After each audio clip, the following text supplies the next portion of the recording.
Sheila Jordan, the bebop jazz pioneer who gave voice to resilience, has sadly died at 96. Her daughter, Tracy Jordan, confirmed that she passed away peacefully on August 11th in New York City, falling asleep to the bebop melodies she helped define.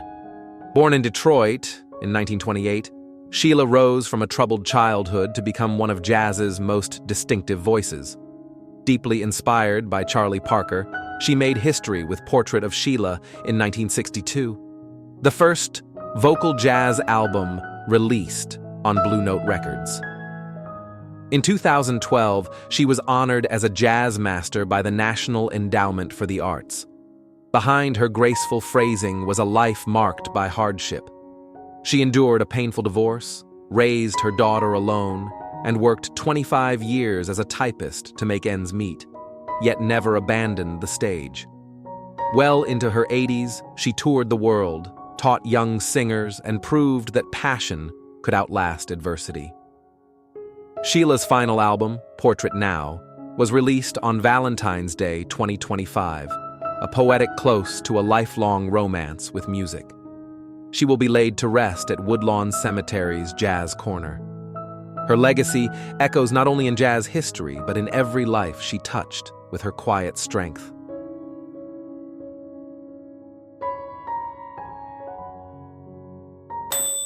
Eddie Palmieri, the Latin jazz visionary who transformed rhythm into revolution, has tragically died at 88 Fania Records, the legendary Latin music label, confirmed his passing on August 6th. Though the cause has not been disclosed, the world mourns the loss of a towering figure whose heartbeat lived in every note. Born in Spanish Harlem to Puerto Rican parents, Palmieri rose from humble beginnings to redefine Latin sound. With his band La Perfecta, he ignited the 1960s with Afro-Caribbean rhythms and fiery piano lines on classics like Bilongo and La Malanga. He earned multiple Grammy Awards and was named a National Endowment for the Humanities Jazz Master in 2013. Palmieri's music carried more than melody. It carried meaning. His 1971 album, Harlem River Drive, gave voice to social justice, while songs like Puerto Rico became anthems of cultural pride across generations. As we remember this pioneer, his legacy lives on, in every rhythm, every voice, and every dance floor that still moves to his sound. If Eddie's music touched your life, share your memories in the comments, and consider subscribing to honor artists whose voices shaped our world.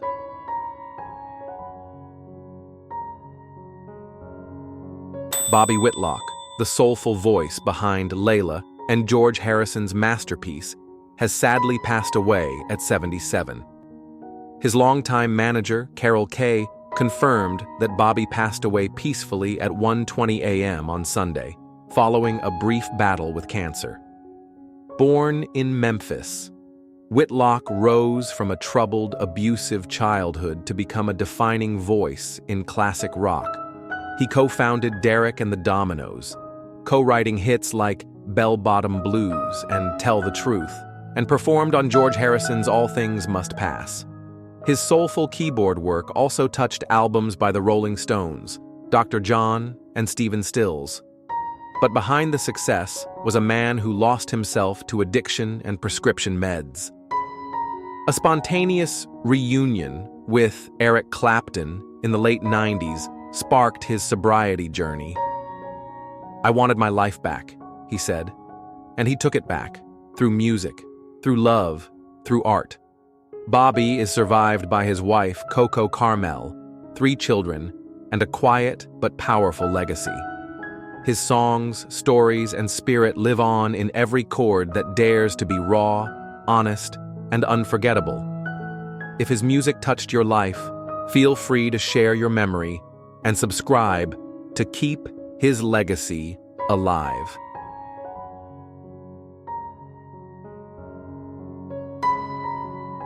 Jeannie Seely, the beloved country music legend best known for her Grammy-winning hit Don't Touch Me and her record-setting tenure at the Grand Ole Opry, has sadly passed away at 85.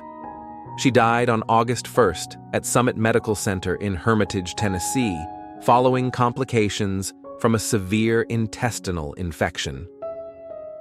Born in Titusville, Pennsylvania, Seely fell in love with country music as a child listening to the Opry on the radio. By age 11, she was performing on local stations. After moving to Nashville with just $50 to her name, she quickly rose to fame in the 1960s with her soulful voice and heartfelt songwriting. In 1977, a devastating car accident left her with multiple serious injuries. Over the years, she faced divorce, career setbacks, and recurring health challenges, including the heartbreaking loss of her husband in 2024. Yet Jeannie carried a quiet strength. She returned to music with grace, recording Suffer Time and performing at the Opry into her final months. With over 5,000 appearances at the Opry, Seely leaves behind more than songs. She leaves a legacy of resilience, authenticity, and trailblazing courage. Her presence will remain unforgettable in every heart she touched with honesty and soul.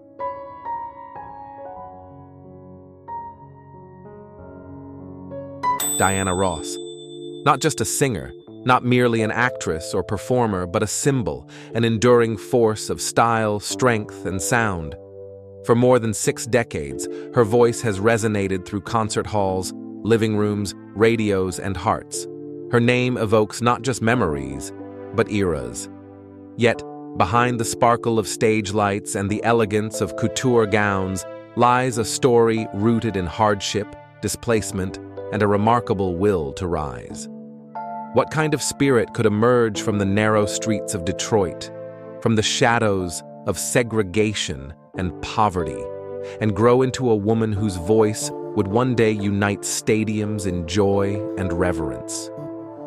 Before we look back together at the remarkable life and legacy of Diana Ross, if you've ever swayed to the rhythm of endless love, found yourself lifted by Ain't No Mountain High Enough, or simply admired the grace of a woman who broke barriers with every step, please like this video and share your memories of her in the comments below. Diana Ernestine Earl Ross was born on March 26, 1944, in Detroit, Michigan. She was the second of 6 children in a working-class African-American family. Her father, Fred Ross Sr., worked for the military, while her mother, Ernestine, carried the warmth of home through every hardship. They named her Diane, but due to a clerical error on the birth certificate, the world would come to know her as Diana. The Ross family lived modestly on Belmont Street in the North End section of Detroit, a neighborhood pulsing with music, community, and struggle. Among their neighbors was a young boy named Smokey Robinson who, like Diana, would later become a Motown legend. But these were not glamorous beginnings. When Diana was just 7, tragedy cast its first long shadow. Her mother contracted tuberculosis and grew gravely ill. In a heart-wrenching act of necessity, her parents sent Diana and her siblings to live with their maternal grandparents in Bessemer, Alabama. It was a world away from everything she had known, a deep South still steeped in Jim Crow, where comfort was rare, and expectations for young black girls were painfully low. Yet within those unfamiliar walls, under the roof of Reverend William Moten, a Baptist pastor, and his wife, Diana absorbed something enduring, a quiet dignity, a strength that doesn't shout but endures, and a sense of rhythm, perhaps, born from gospel hymns and Sunday choirs that stitched together faith and survival. Eventually, once her mother recovered, Diana and her siblings returned to Detroit. But she was not the same little girl who had left. Something had changed. An inner resolve had taken root. And soon, in the projects of Brewster Douglas, where her family later relocated, Diana would begin to dream not just of escaping poverty, but of conquering the world. The streets of Detroit held no promises, but they did offer something far more valuable to a young girl with big dreams. rhythm.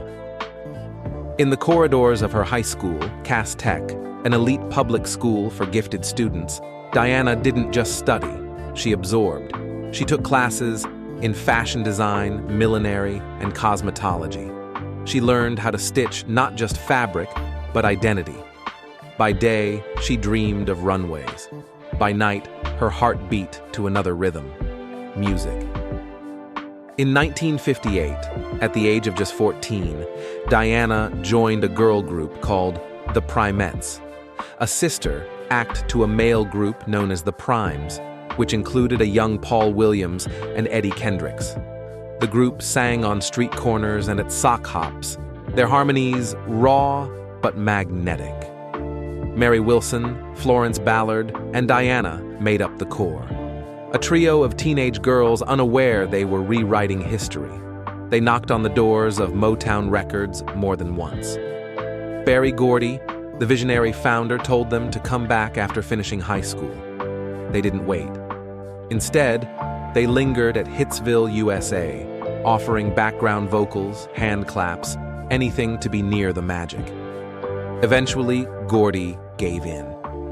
But before they could be signed, there was a condition. The group had to change their name. Florence suggested the Supremes. Diana didn't like it. She thought it sounded like a boys' group, but it stuck. In 1964, everything changed. Where Did Our Love Go hit #1, and suddenly the Supremes were more than hopefuls. They were stars. A string of hits followed.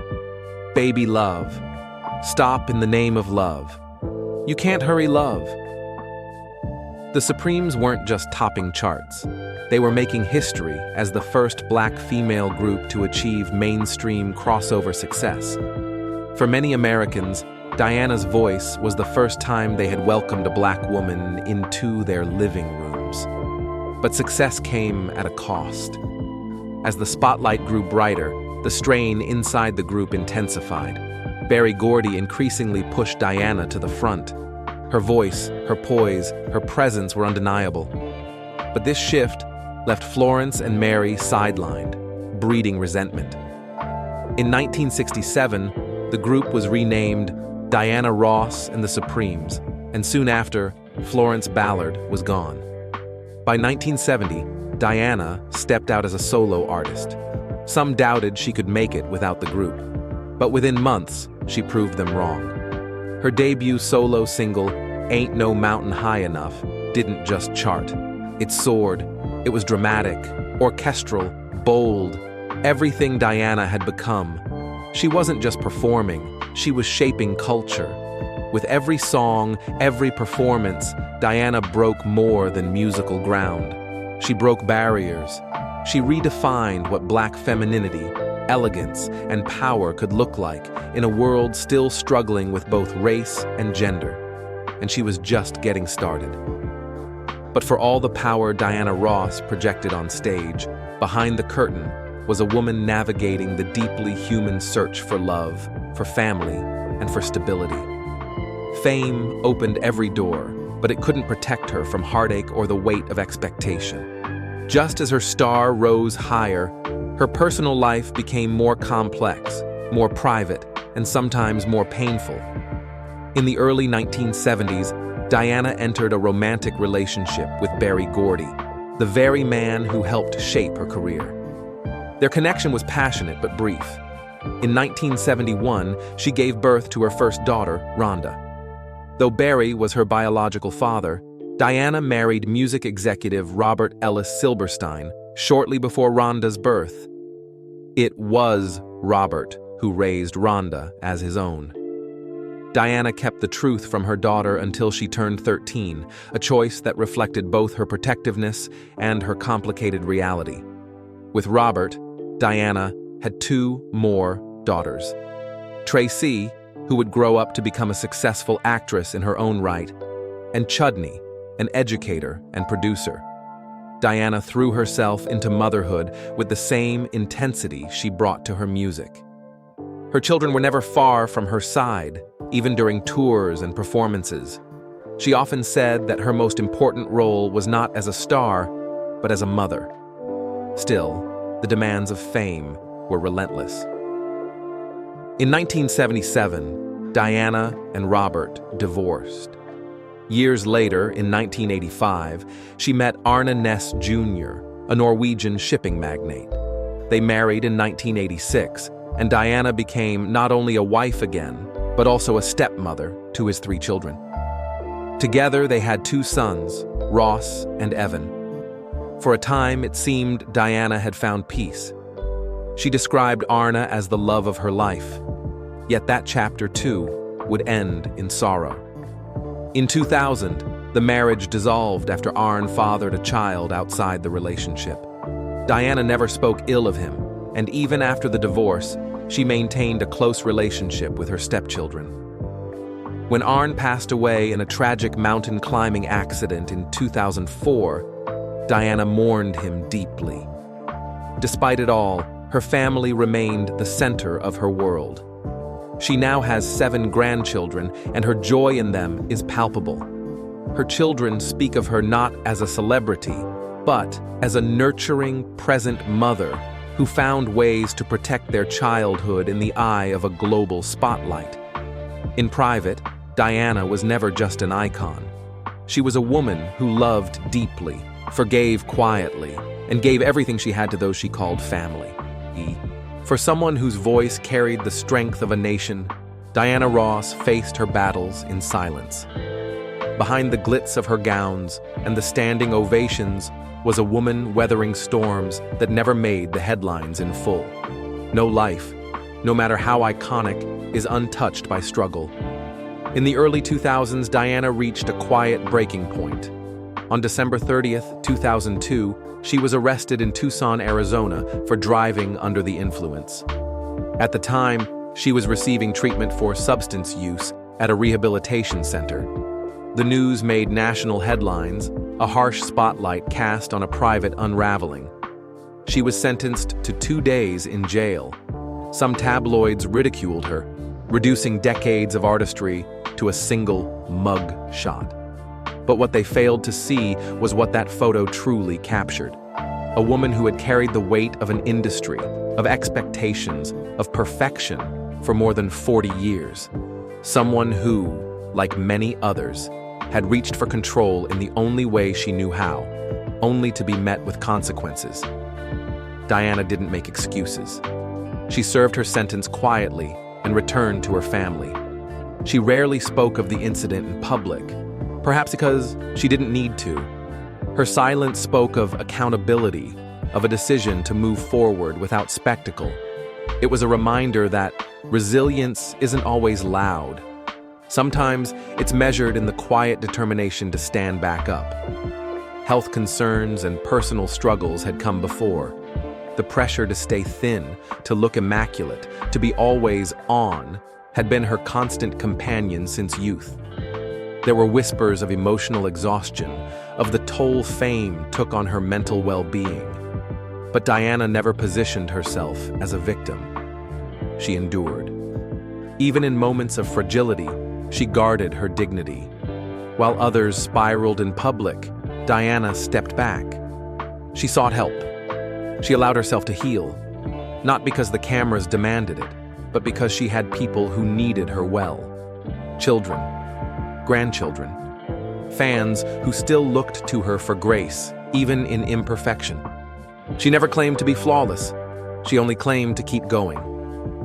Time has a way of softening the noise, of clearing the smoke and letting truth remain. For Diana Ross, the truth was never just in the #1 hits or the sold-out tours. It was in the way she remained. Not just relevant, but radiant. Not just visible, but deeply loved.